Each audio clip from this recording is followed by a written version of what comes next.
আসসালামু আলাইকুম। হ্যালো দর্শক, যশোরবাসী আমাদের যাদের ডেইরি খামার আছে বা ফ্যাটানিং আছে, তারা প্রত্যেক দিন তাপমাত্রা এত বেশি, মানে সর্বোচ্চ তাপমাত্রা এখন যশোরে।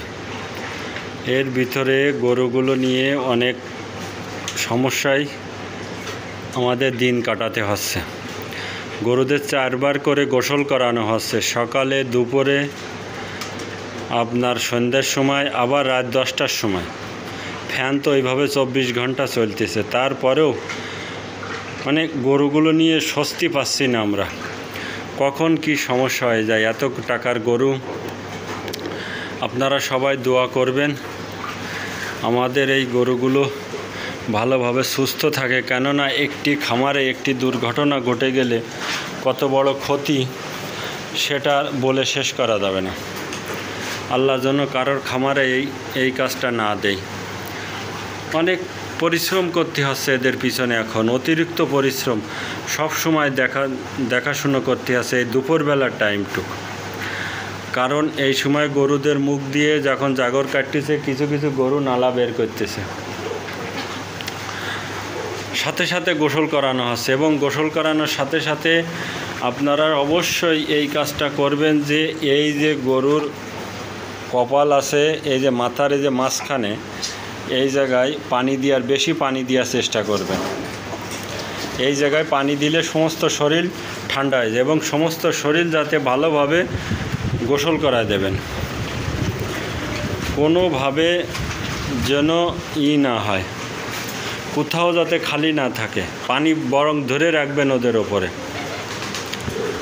প্রতিটা গরু মানে খাবার দাবার কম খাচ্ছে, আগে চেয়ে কম খাচ্ছে, কিন্তু রাত্রেবেলায় আবার খাবার ভালো খাচ্ছে। কিন্তু দুপুরে আপনারা অবশ্যই চেষ্টা করবেন দুপুরবেলায় জন্য দানাদার খাবার না খাওয়ানো, ভোরবেলায় দানাদার খাবার খাওয়ায় নেবেন। এই একটা গরু না খাই শুয়ে পড়েছে, কেননা প্রতিটা গরু আমার প্রেগনেন্ট এখন।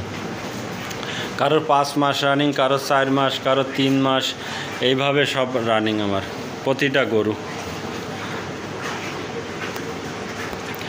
আপনাদের বারবার বলতেছি, আপনারা এই কাজগুলো অবশ্যই করবেন। দুপুরবেলায় কোনো সময় দানাদার খাবার দিবেন না, সকালবেলায় খাওয়ায় নেবেন আর সন্ধ্যের সময়, এবং 4 বার গোসল করাবেন, দরকার পড়লে 5 বার, কেননা যশোরে এখন সবচাইতে বেশি তাপমাত্রা আমাদের।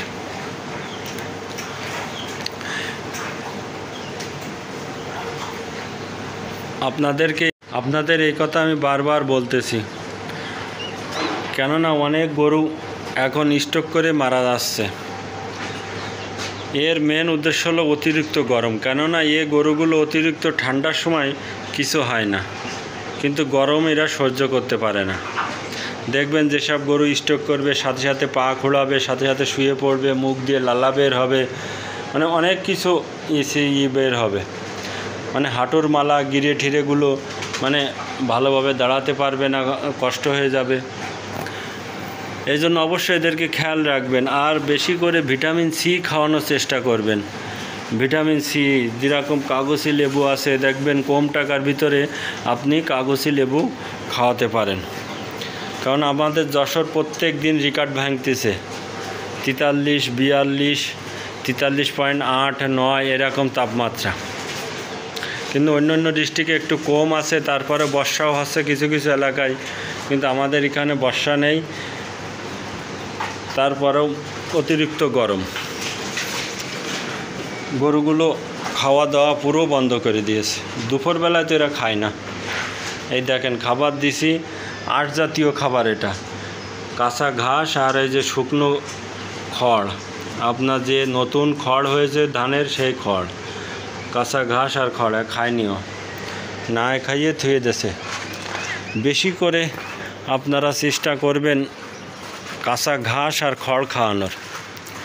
বেশি পরিমাণ এখন দানাদার খাবার দেওয়া যাবে না, কিন্তু অনেক খামারে এখন সামনে ধরেন কুরবানি, এই কুরবানির সময় ষাঁড় গরুগুলো মোটা তাজাকরণ করতে হবে, গরুর গোশ বাড়াতে হবে, দানাদার খাবার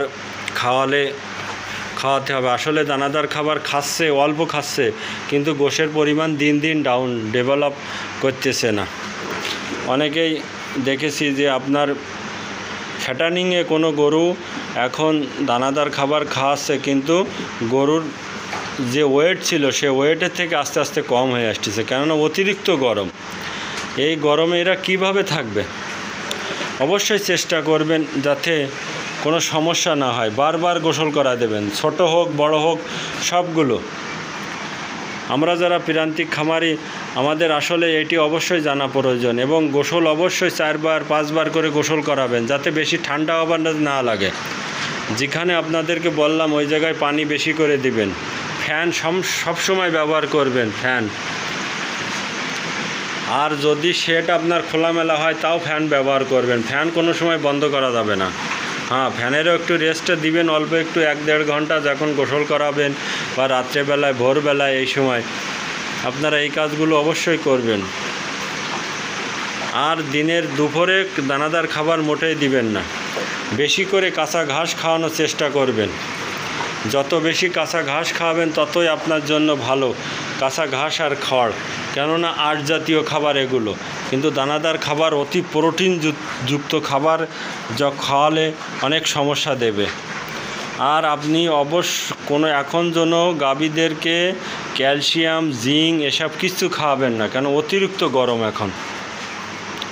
এই কাজটা অবশ্যই করবেন।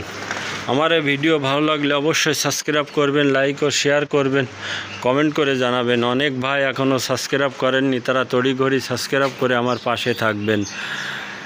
আমি এই বলে শেষ করছি। খুদা হাফেজ।